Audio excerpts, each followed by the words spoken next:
Please welcome our hosts for this segment, A Listening Heart, Father Emmanuel Nono Alfonso of the Society of Jesus, and TV host and radio broadcaster, Miss Sam O. Good morning! Hello, everybody! Hi! Araneta, make some noise! Pwede pala yung ganon? You know, Good morning po. I was so nervous coming up here. Sabi ko, hindi pwede yung ganong klaseng hosting na parang make some noise, ganyan. Tapos nauna kayo, Father. Thank you. Pwede pala yun. Pwede. Oh, my gosh. Interfaith eh. Oh, good, good. Okay, I'm into that. Yes. Good morning. How are you, Sam? I'm very good. It's an honor for me to be on the stage with you again, Father Nono. It's our second Yes. time to share the stage And of course, together. I'm starstruck by you. It's the effect I have on Yes. people. It's true. I joke lang po. Kilala po ba natin si Sam O? Oh my gosh. Let's... Yes. No. Sam O. I'm so happy and honored to be here on stage with you, Father. I am a pretty new Catholic. You know, yes, Newly converted to Catholicism. Newly converted, Palakpakan mo yes natin po. si Oh, Sam thank O. you so much. Thank you. Praise God. I mean, it's really by God's grace. And to be Amen. involved in events like this, it's so meaningful to me. So I'm so happy to be here. So you just converted and now you're a preacher, evangelizer, Oh my goodness, right away. no. That is so My insulting to the real preachers and My evangelizers. Please don't say that, Father. Let's talk about our guests. Marami po Okay. tayong guests ngayon. Yes, our segment is called A Listening Heart. Listening heart. Father, it's my first time to be part of PCNE. Yes. What are we doing in this segment? Can you tell me? Ano nga ba? Nasa script po siya, Father. No, seriously, we will be listening to real-life experiences of dialogue. Because earlier, although they shared some experiences, but earlier we had two sort of lectures.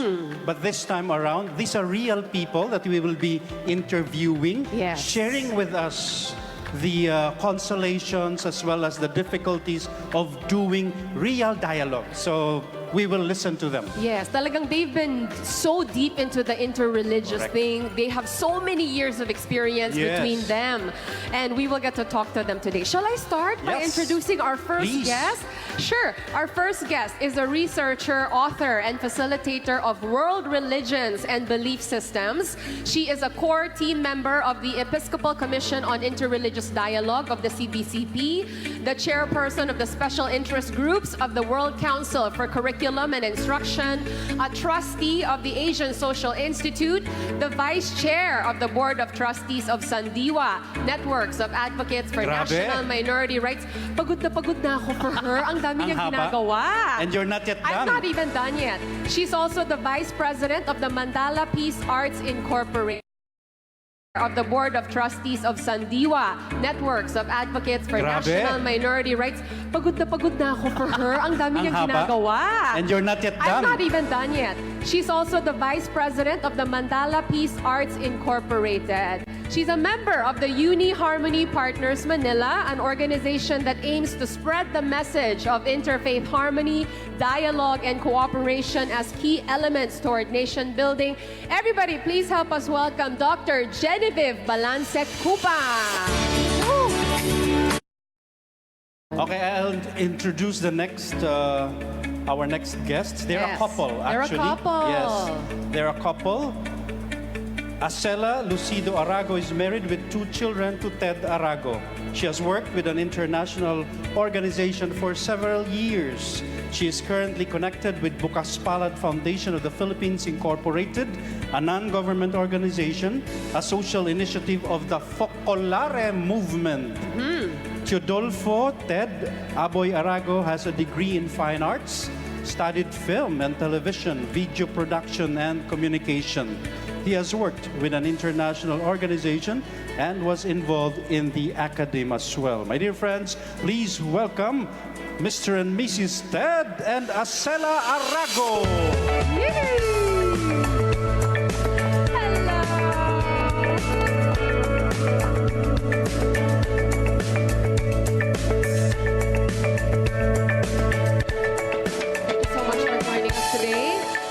a love story here that we can also talk about later. Yes. So sweet. All right, let's move on to our next guest. Our next guest is an Italian PIME missionary priest who arrived in the Philippines in 1977. He spends most of his missionary life in Mindanao, giving special attention to dialogue with Muslims in many ways. He was a negotiator for peace, helping the Moro National Liberation Front. He is the founder of the Silsila Dialogue Movement and is well known for his work on interreligious dialogue between Christians and Muslims. He studied Islam and Arabic at PISAI Rome. He holds a doctorate in education and he's the author of many books. He is presently the executive secretary of the Catholic Bishops' Conference of the Philippines Episcopal Commission for Interreligious Dialogue. He is the director of the new Emmaus College of Theology, major in interreligious dialogue in Zamboanga City. And a little trivia, he's Italian, but he's fluent in Bisaya. Oh. Please help us welcome Father Sebastiano di Ambra.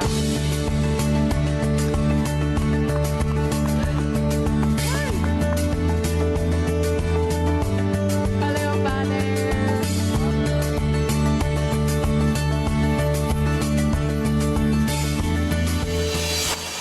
Finally, our next guest comes from the tribe Vanao Tingyan of Abra.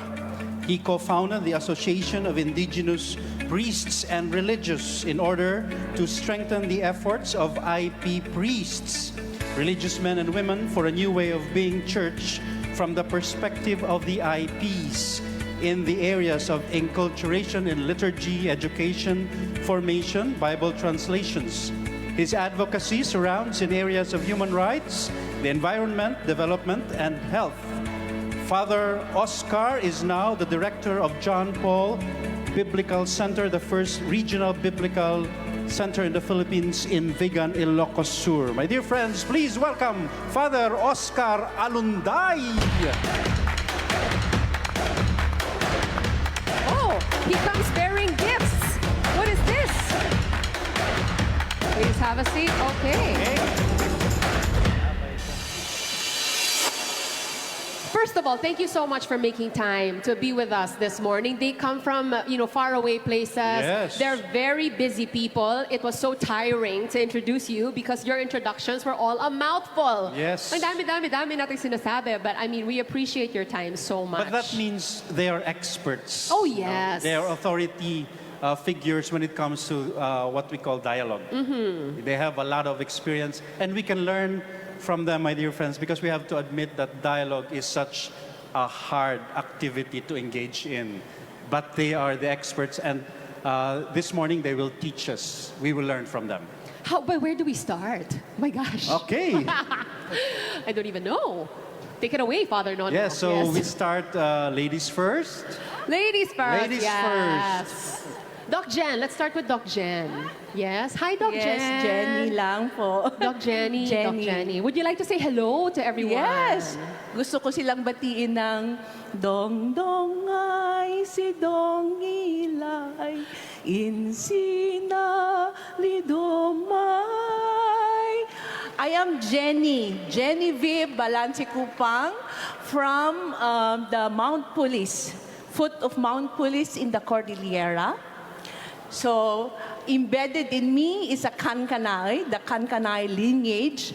But thank God, He sent missionaries. I was under the Belgian CICM and ICM sisters and priests. Mm-hmm. Now, our parish has been relinquished to the diocese, no? So I was schooled in Catholic schools. I went to St. Louis University. Then I went to De La Salle, also another Catholic school. And then I went Ano po to yun? Asian La Salle? Social. La To Salle. the other school. Friends ko po ang mga SJ. Friends po tayo. Dialogue tayo ngayon. When I was in that school, ang tawag namin sa kabilang school ay the other school. But now we're in dialogue, no? And then I went to, and then I went to Asian Social Institute. Okay. Yes. Wow. Also put up by an CICM priest. Were those pictures that we just saw, are those some snippets of what you have been doing and what you've been Yes. involved with? Yes. Okay. Can you tell us about I your... know. Parang- Siguro mas maganda na magkwento ako na makita nila muna yung mga pictures. Okay, and then you will narrate for us what you're Yes. looking at. Okay. Yan, katulad niyan. I'm also a graduate of Silsila Dialogue Movement. I went there for a course on, the theme was Christianity and Islam on the Crossroad. Why is Kankanay interested in studying Islam? Kasi sa amin din po, dumadami na ngayon. Dati wala din po kaming mga Muslim community dito sa Cordillera. Pero dumadami rin po sila ngayon. Yes. But they go there for business, things like that. But I had always been engaged with them. Tapos, syempre, ang isang nag-uudyok kasi, dahil sa mga kaguluhan na nakikita natin, no? Because of aggressive behaviors by some believers of the other faith, parang, nako, kailangan natin ng paano bang makipagdialogo sa iba. So, kailangan kong matuto din. So, pumunta ako dyan sa ano na yan. And then that figure, because I studied symbols, that signifies the 4 pillars of dialogue. You will see that in Harmony Village, you have to come there with me, that symbolize the dialogue with God. The other pillar is dialogue with creation, dialogue with the self, and dialogue with others. Oh, naalala po natin yan. 4 pillars of dialogue. Yes. It has become more meaningful when I caught that, when my attention was caught with that sight na ang Muslim woman, wow, reflecting on the significance of that symbol. See, magka-match pa yung kanyang hair covering with the flower, yung the which Water is lilies? very significant to the Buddhists, di ba, Sam? Oh, that's right. So Silsila Dialogue Movement is Father Sebastian's initiative, right? Yes. So there's already like an Connection. interreligious connection that's happening here on stage. Okay, but I mean, Doc Jenny, how did you actually get involved? Like, how did this become your life's work? You know, because you've been doing years of, interreligious dialogue. 30 years, right? 30? Did we say 30?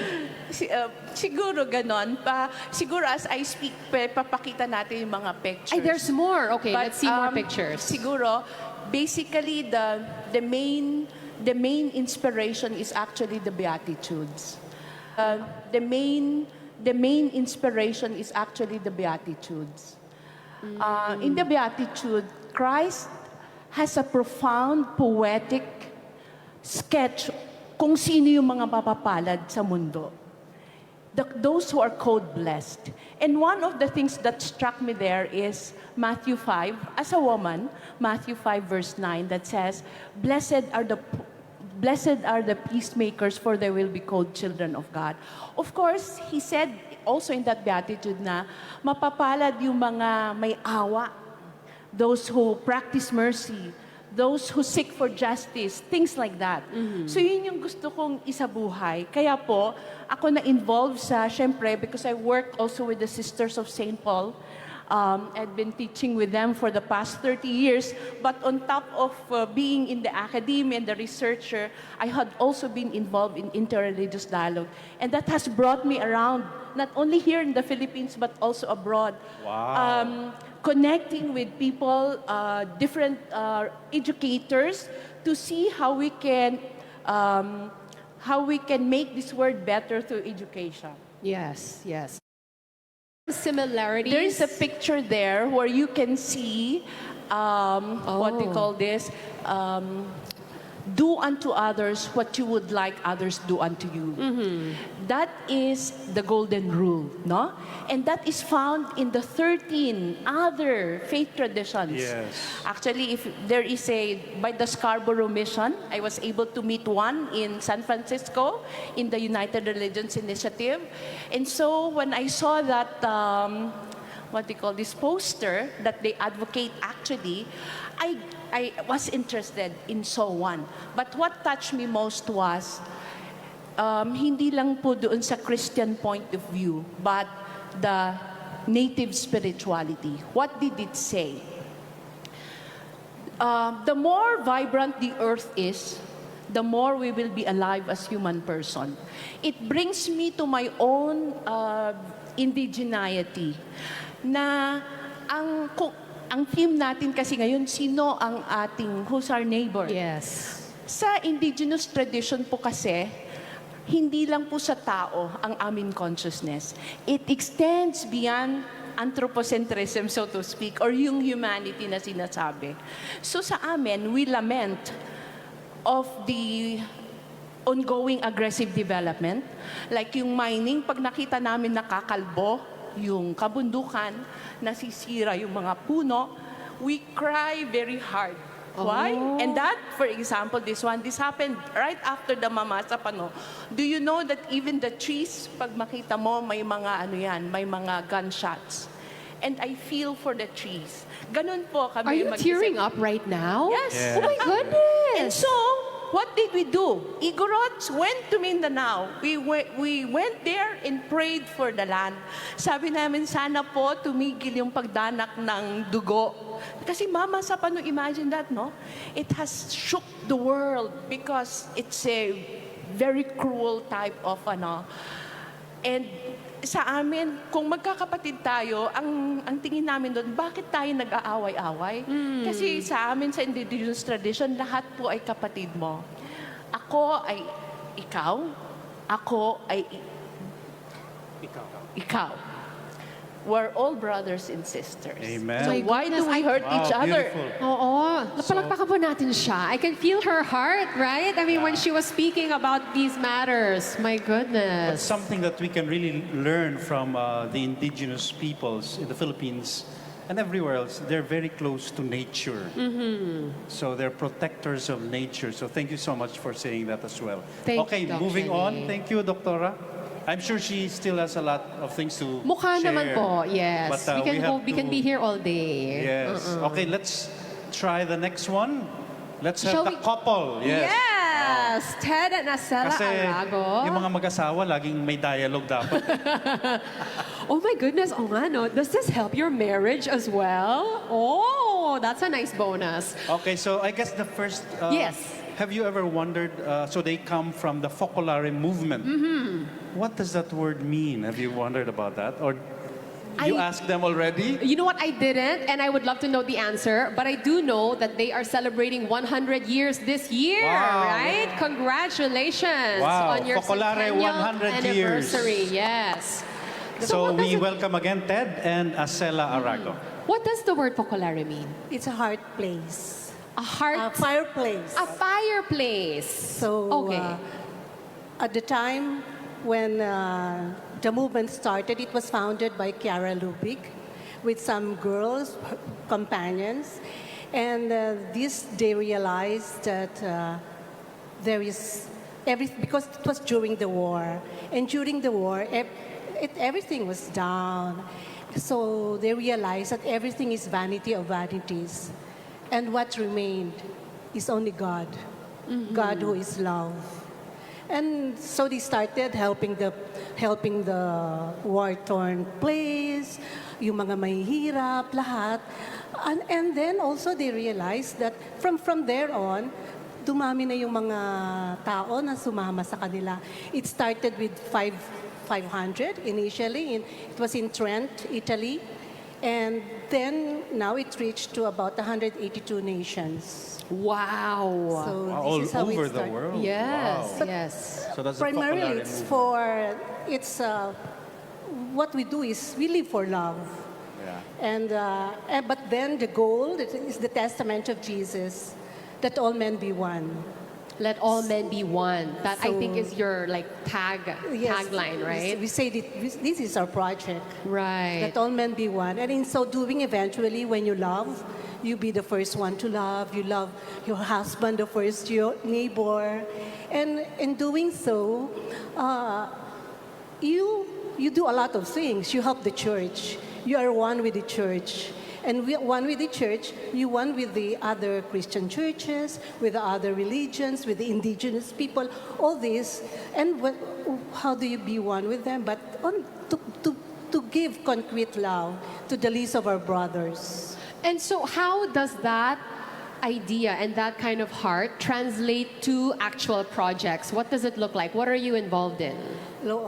Let me say, we have so many social centers. We have Tagaytay in Cebu, we have the Bukas Palad Bukas Palad Foundation, where I am involved in, and then we have in La Union, in Davao, so and in Cebu also. So these are the social centers. But then in the process, we also have, we say, a lot of people live this way of life. We have priests who live, the bishops, and other religions. And so we are. I was telling some that Focolare is also very famous in the Philippines for their furniture. Yes. Di ba? Alam niyo yon? Mga furniture. So, yun po, ano yun sa inyo? Is that... Yung Focolare Carpentry Shop, yes. It's primarily to help the others. So, ang gagawa sila ng furniture, but they are training people who want to be carpenters, who want to make furniture making their way of their Is that a their livelihood thing? Okay. So, and then also these we form men also in this way, even those who are training. I think the secret to their marriage might be that Ted lets Asela talk. Yes. Do all the talking.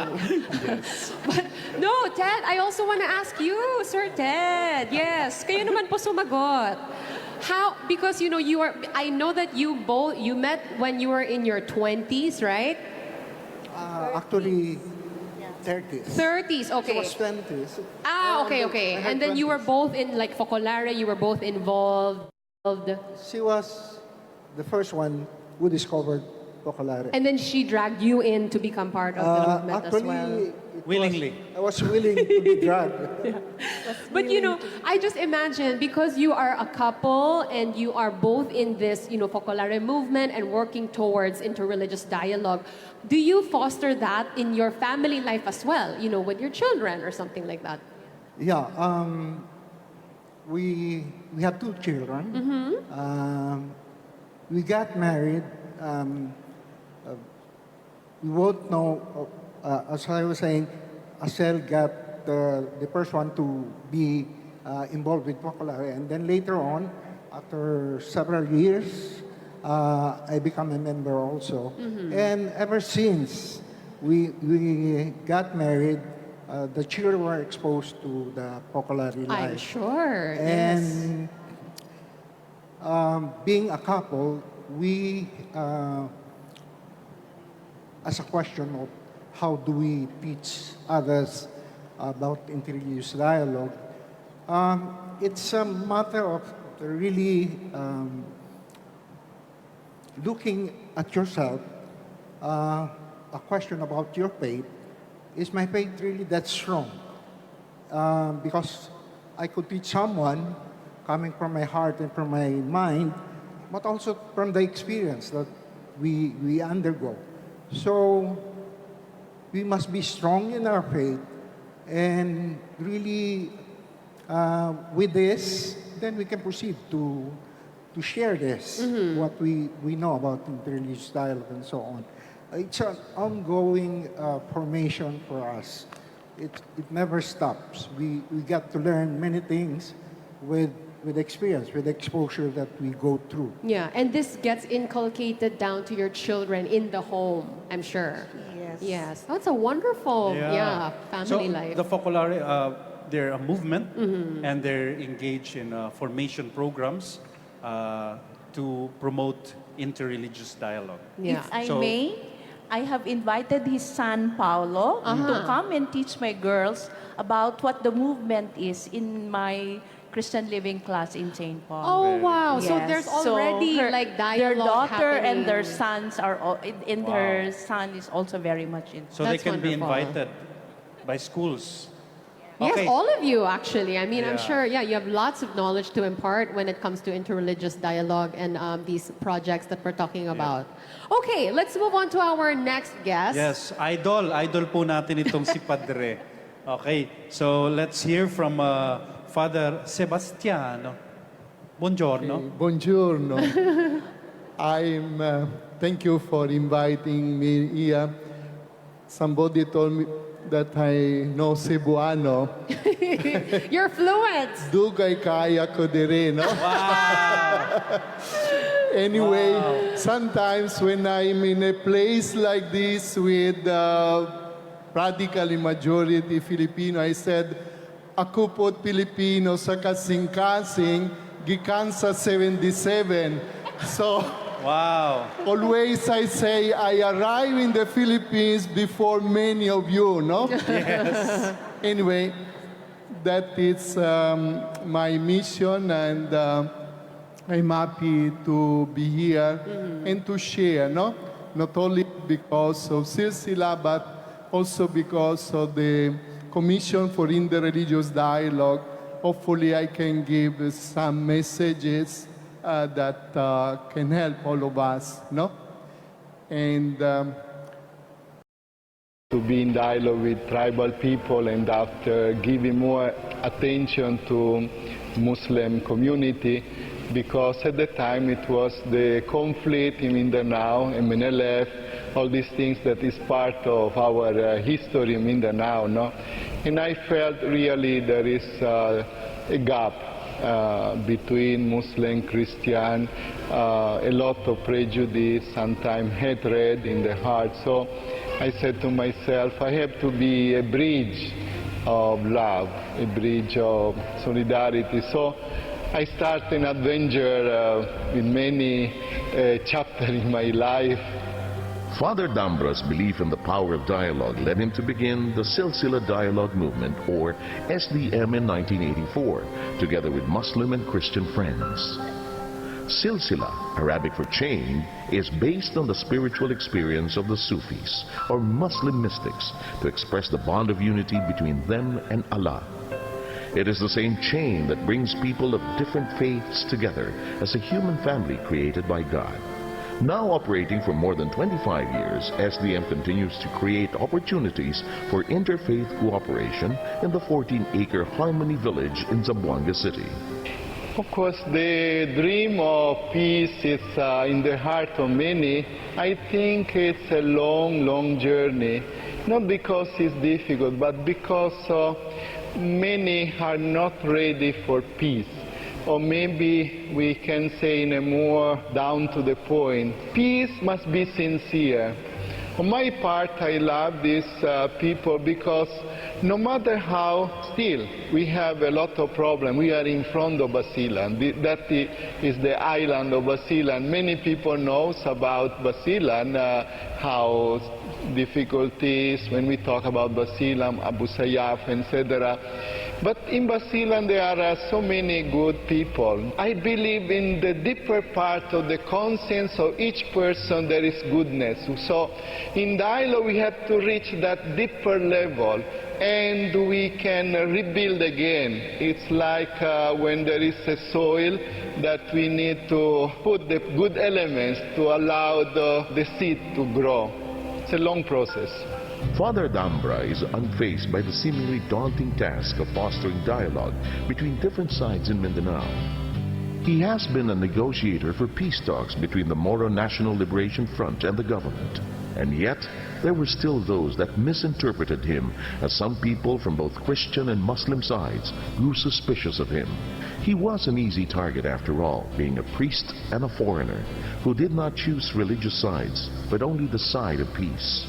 After an ambush in 1981 and his superiors concerned for his safety, he was recalled to Italy.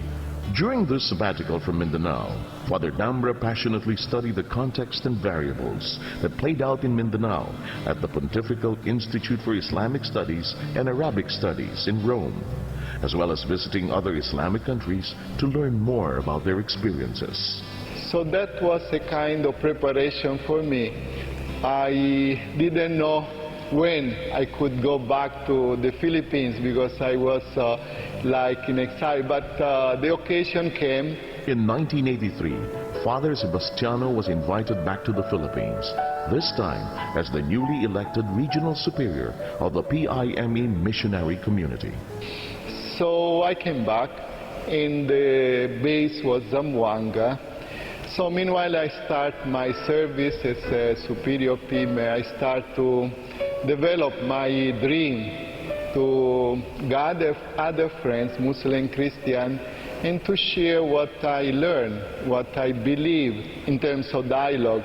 But one thing a little bit new probably for the mind of people, I said our dialogue has to start from a spiritual approach. They didn't understand at the time so much the spirituality. But I said to them, you know, for us, spirituality is a sustainable way to have a deeper struggle, no? Little by little, the idea enters. So dialogue with ourselves, because in reality this is the most difficult challenge. People think about dialogue with others, but they forget the so-called the ecology of the heart. We believe what the Pope says, the heart of peace is the peace of the heart. Many, of course, know us more for our Muslim-Christian dialogue, but I always repeat, this is a movement. It's not an NGO in the normal common sense. It's a movement. We want really to stress this point. And thanks to God, there are people who enter in the Spirit. Okay. Thank you, Father, for that video. Father, you're very telegenic, I have to say. Actually, I can add many other things, being with the rebels in the forest, etc. But I want to emphasize one point, no? And this is not only for the movement, but for the church here in the Philippines. Sometimes I hear people say, oh, in my place there are no Muslims, so no need of dialogue, in the religious dialogue. So this is a concept that has to be changed. No, dialogue, it's not a strategy, it's a form of spirituality.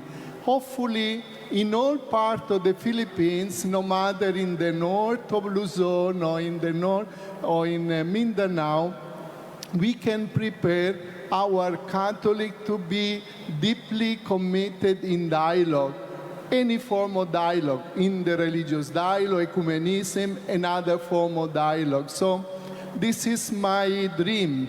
Not only I write books, but we do formation, and hopefully through this special year, this year in the religious dialogue, ecumenism, and also indigenous people, we can spread this all around. Really, the spirit of dialogue is important after we apply when it's the real situation. Can be a Muslim, can be a Protestant, and that is the document of Pope Francis, one of the last documents in Abu Dhabi last year with the Grand Mufti of El Azhar, talking about the human fraternity. So practically we are brothers and sisters. So that is a message. Okay, thank you, Father. So dialogue is not just a strategy, it's a way of life. It's a spirituality. That's very profound. Yeah, I love that quote. And you know, we saw your short video presentation on what it is that you're doing right now, and this really has been your life's work. And to see physical structures having risen to kind of testify to all of that must be remarkable. But I can imagine it must have been very challenging for you. I mean, there have been literally threats to your life while you were doing this work. I risked life in many occasions. I can say in 81, after I was negotiated with MNLF, so the military want to get the honor, so they have to me, no? Wow. And so we were under Marcos regime long ago, and so the easiest way to eliminate, but the Lord allowed me to be alive. Unfortunately, a friend next to me was killed. And in 92, when the movement was about to be developed, we have the so-called Abu Sayyaf, many know, so especially in the 90s, these groups with some idea or radical ideas, so they saw this movement, this priest. Myself, I was very visible, and Padre Salvatore and other prime fathers. So to make short, in 92, my friend was killed. I was near to him. Few minutes ago, we were together, but the Lord allowed this to happen. Now, of course, some people want me to have the escort in Zamboanga. I said, no, the Lord will provide. And some friends judge me and say, hey, never mind, they do not touch you because you are a friend of some people. But I can say our days are counted. So for all of us, we have to spend our time in the best of the way. That was my mission when I was in the seminary. I was before in the diocesan seminary. And a missionary told us, you know, you have to spend the life in the best of the way. So I reflect and I decide to become missionary. So I'm happy to this life in Zamboanga as it is. So padayon. Padayon. What does that mean? Padayon, continue, carry I on. continue. Okay, Carry padayon. on. Yes, sir. But he's really a model for us because of the courage. Yes. Despite the many death threats, attempts at his life, he continues to be doing this. And Thank you. And the world is recognizing your work. I know you're very busy traveling to accept awards. Sometimes he needs to send somebody instead because he needs to get two at a that is time or not so something like that. important. But you know, it's yes. I mean, what an example. Yeah. Okay. Really. Yes. Moving on to our Thank you final very much. guest. Okay, Father Oscar Alunday. Father Oscar, what is it that you're bringing on stage? What is that? Yes, it's an attire. And I'm also using an attire made by my Yes. cousin. She's Beautiful. here. Si Manang Julie. She weaves. Oh my. And there is also, thank you. Oh, There's it's a also top. It's like stola. a vest. It's a vest. Yes. And a stola. Wow. Here. Oh, how beautiful. Indigenized. Father is also an indigenous. Di ba, Father? Apo, I'm a Tingyan. I'm very happy kasi there is a woman Tingyan here and I am a man. And we are both from the Cordillera.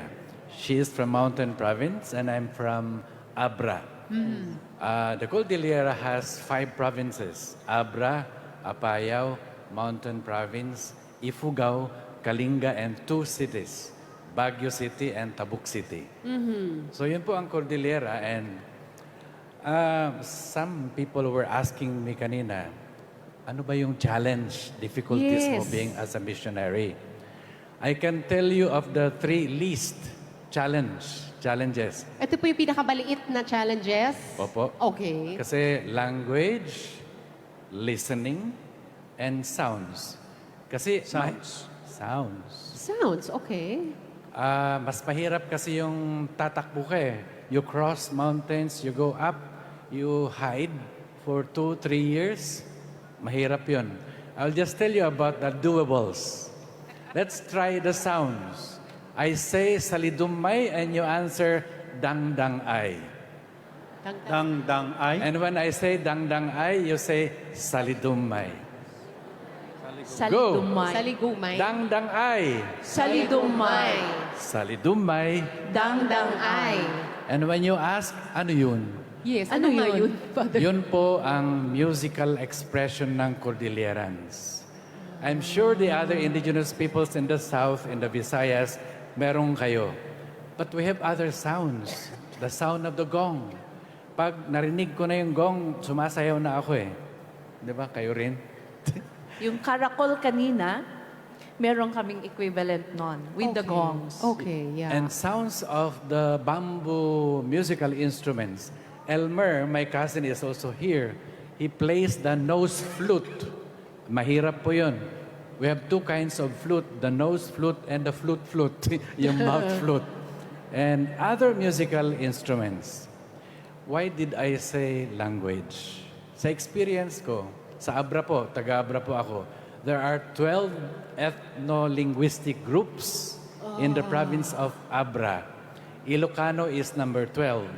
Kaming mga Tingians are 11. In my own family, my mother is Binungan tribe. My father is a Mabaka tribe. My grandmothers are Vanao. So I am a combination of 3 tribes. Wow. Trinity. Yeah. Ang ganda. Father, Meron ng I love it. Meron ng interculturality doon. Kasi iba-ibang tribo, kanya-kanyang salita. In mission, pumunta ko sa isang baryo, ibang salita. Punta ko isang barangay, ibang salita na naman. Pupunta ko sa isang probinsya, iba na naman. It's beautiful. Pero ito po ang problema. The church. Mga kapatid kong kaparian and sisters, religious, why maybe we can affirm and learn more the local languages of the community kasi pag alam natin po yung translation of the New Testament in enter immediately the heart. One of the languages is Abra, listening heart. We will launch it siguro in August as a gift to the 500 history of Christianity in the Philippines na at last God speaks in one of the Tingian languages. Wonderful. Wow. Kasi in Mountain Province, they had 3 or 4 translations.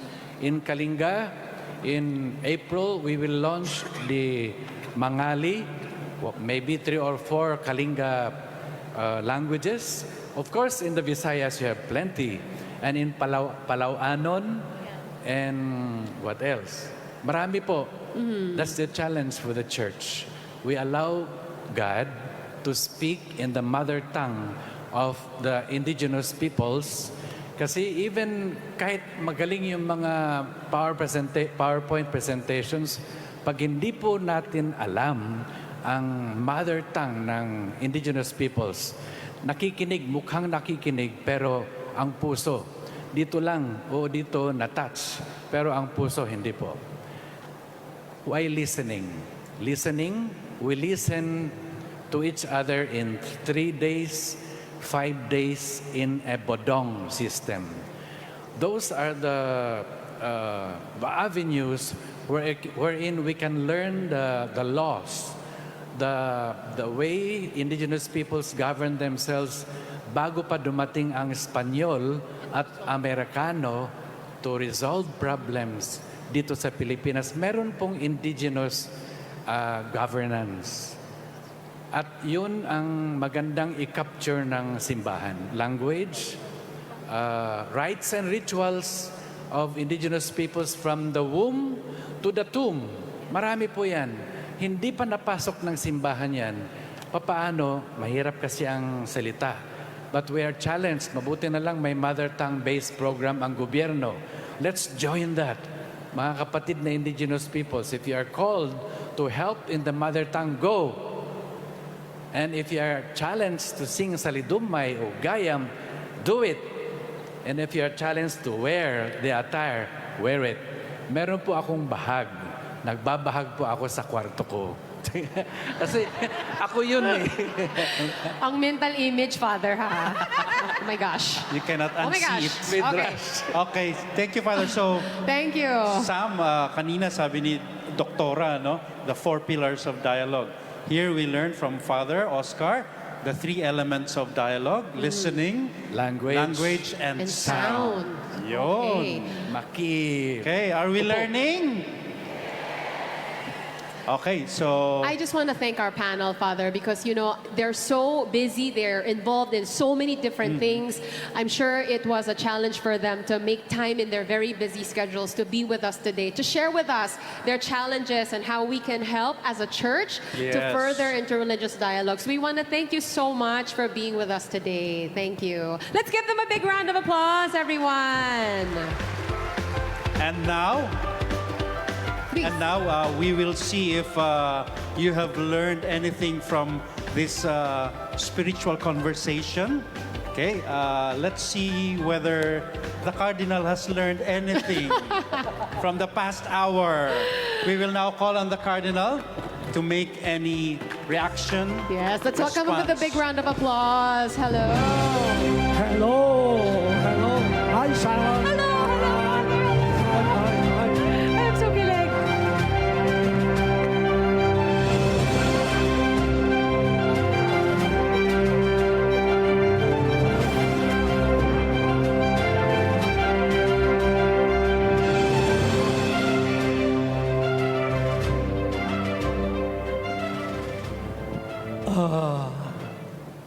Wow, ha?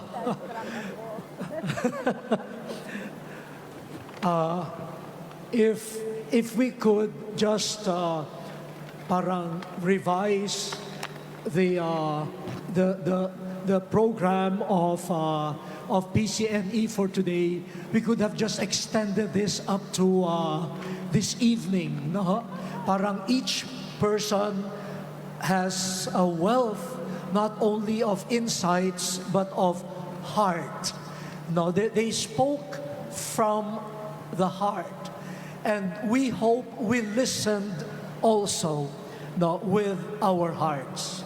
Now, Father Nono, sobra ka naman, nakaka-pressure ka, ha? Parang this is a test daw kung may natutunan ako, no? Parang gusto kong baligtarin eh. Ikaw kaya ang tanungin ko kung may natutunan ka. Okay ba yon? Siya ang itest ko? Ako, binaligtad na, no? Kasi, kaya ganun ang approach ko. Yun ang natutunan ko kay Bishop Ambu kanina, no? Yung mga midrash na yan. Galong-galohin mo, ha? Ganyan. Pero maganda rin yung narinig natin kay Rachel, no po? Yeah. Look at the sensitivity of the woman. No, we thought that the main characters were just the priest, the Levite, the victim, and the Samaritan, and then her feminine eye and heart. No, alerted us, hi Rachel, alerted us to the innkeeper. No po, innkeeper. Sabi nga niya, in our parishes, ang daming innkeepers, hidden women. But I want to remind the priests and the bishops, we should be innkeepers too. Huh? We should be those humble caregivers to the wounded, na makipagkapwa doon sa mga innkeepers. Ngayon, I don't want to repeat everything that each one has said, even if parang to show Sam and Father Nono that I was listening. Gusto ko sanang ulitin verbatim bawat isa. No, but I would not do that. I would just like to highlight what my heart has heard, has listened to, and has affirmed, no, as convictions in my mind, in my heart. The first is, ang narinig ko sa kanilang lahat, the Christian faith, the Catholic faith, is not a hindrance to dialogue. In fact, their motivation,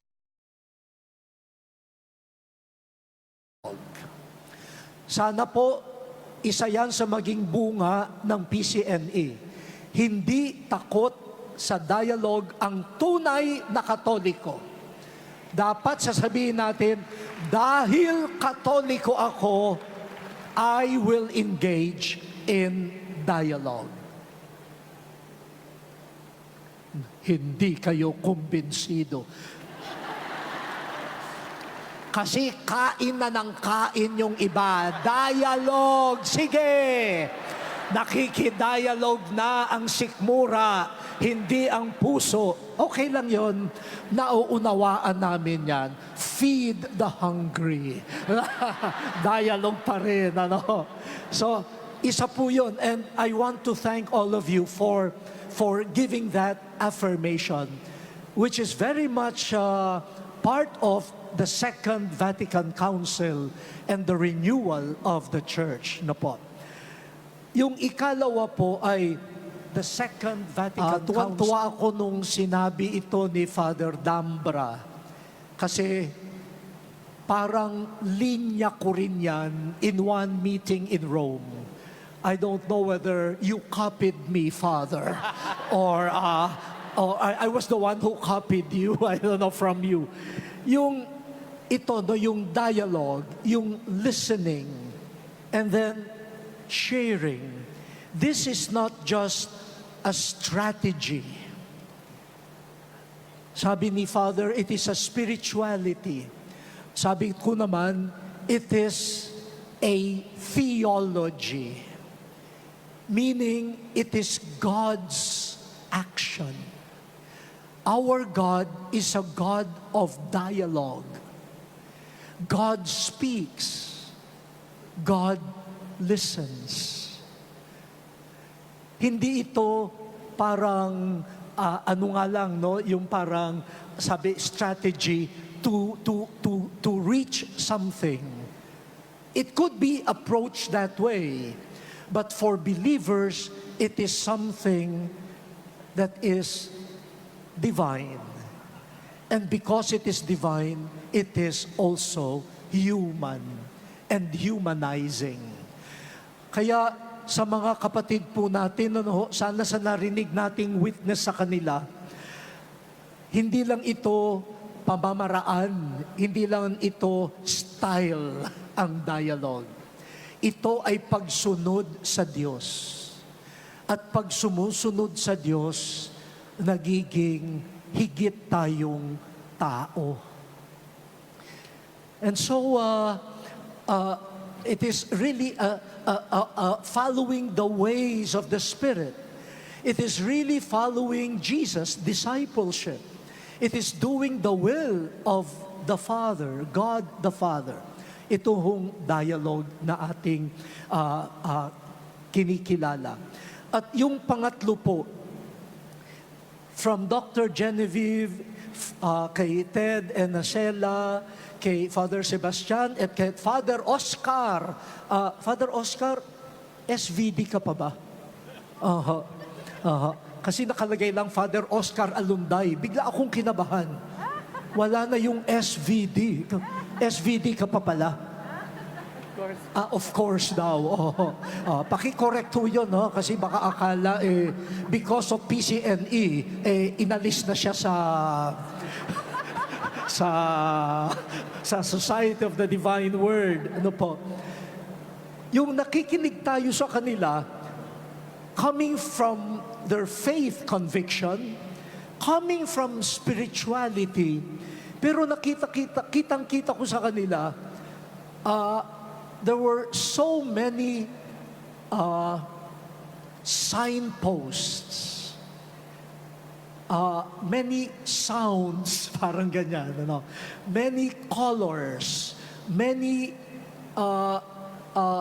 persons or situations that spoke to them to engage in this mission of dialogue. Halimbawa, no, kay Dr. Jem, being an academician, no, scholarly work could lead you to dialogue. But the situation of migration, sometimes forced migration of our brothers and sisters of the Islam faith, looking for a better place to live in and to grow. The sounds of creation, a wounded tree is a call to peace. Parang naalaala ko yung movie The Color Purple. Mga bata pa yung nandito, hindi nyo pa napapanood yun. No, The Color Purple. Sabi doon ni Shug, sabi niya, how do you know that you are that you are at peace or you are connected to life. Sabi niya, when a branch of a tree falls, you weep.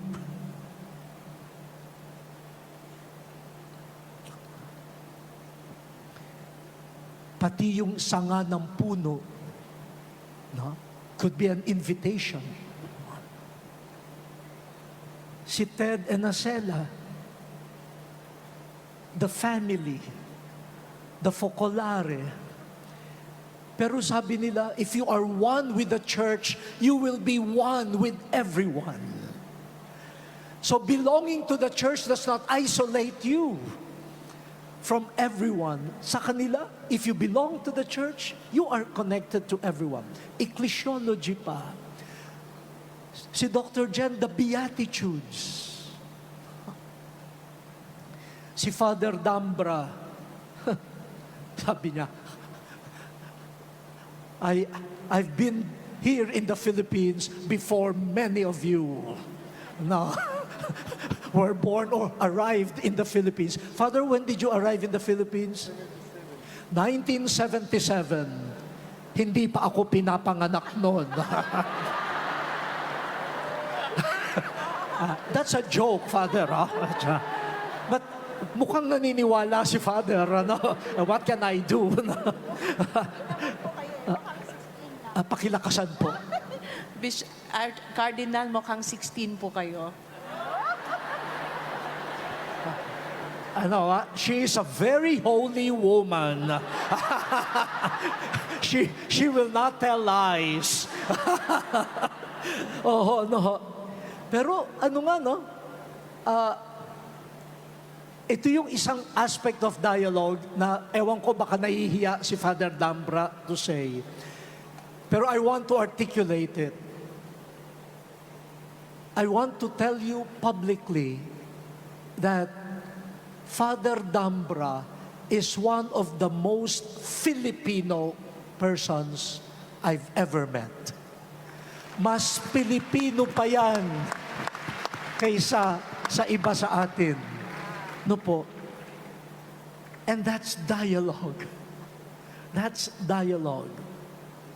Si Father Oscar, the elements of culture, language, sounds, weaving, space, pati ang bahag sa kwarto lang niya.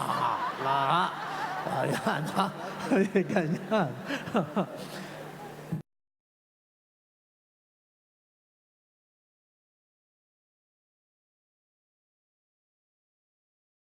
Mga iba-ibang leading, they are like the sounds, the colors, the invitation, the language of God, inviting us to a life of dialogue. But I want to end with something that they also affirm. While it is the work of the Spirit, spirituality, Pentecost, different languages, different persons, different events being brought together, respecting the diversity but being brought together, we need patience. We need the patience to respond to the challenges of dialogue. Violence, rejection. What if your dialogue partner prefers to debate rather than to dialogue? Patience. But it is a patience born out of faith, believing that this is the will of God. This is the desire of God, that we are doing God's holy work, and that the Spirit will blow, and in God's time, and we hope we still are present to see the fruits. But even if we're not there anymore, let God produce the better world, the better earth, the better humanity, and a purer church, because we have been true to the very identity of God, the inner dialogue of love, Father, Son, and Spirit. If God is that, the church should be that. Humanity and creation should be that.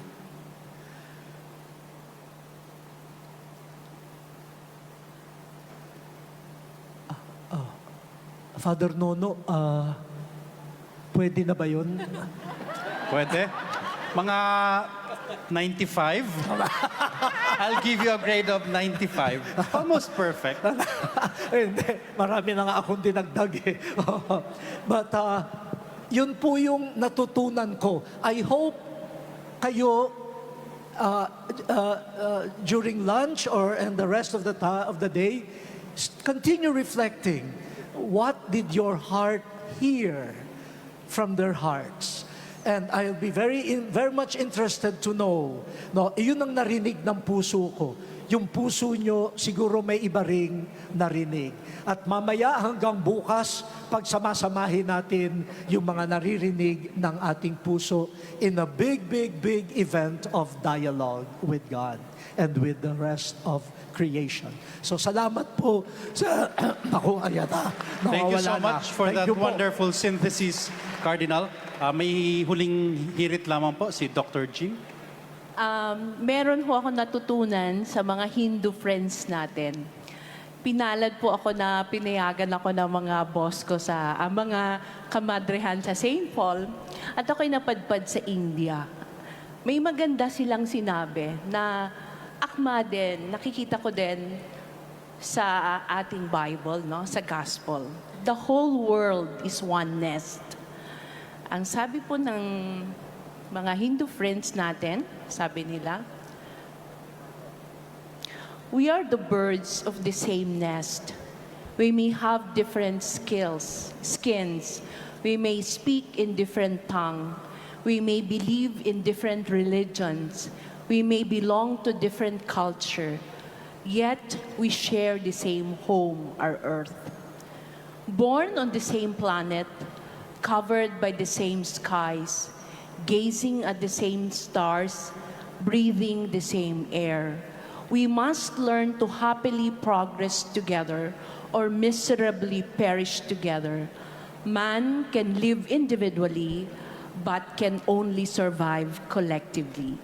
Thank you po. Amen. And with that, we would like to thank our guests. Once again, yes, thank you so much. Father Oscar Alunday, SVD, Dr. Genevieve Kupang, Ted and Acela Arago, Father Sebastiano. Yes, thank you so much. Thank you. And now we pause for lunch, yes? Yes, thank you, Sam. Thank you, Father Nono. Thank you, all of you. We'll see you Please later after lunch. enjoy your lunch.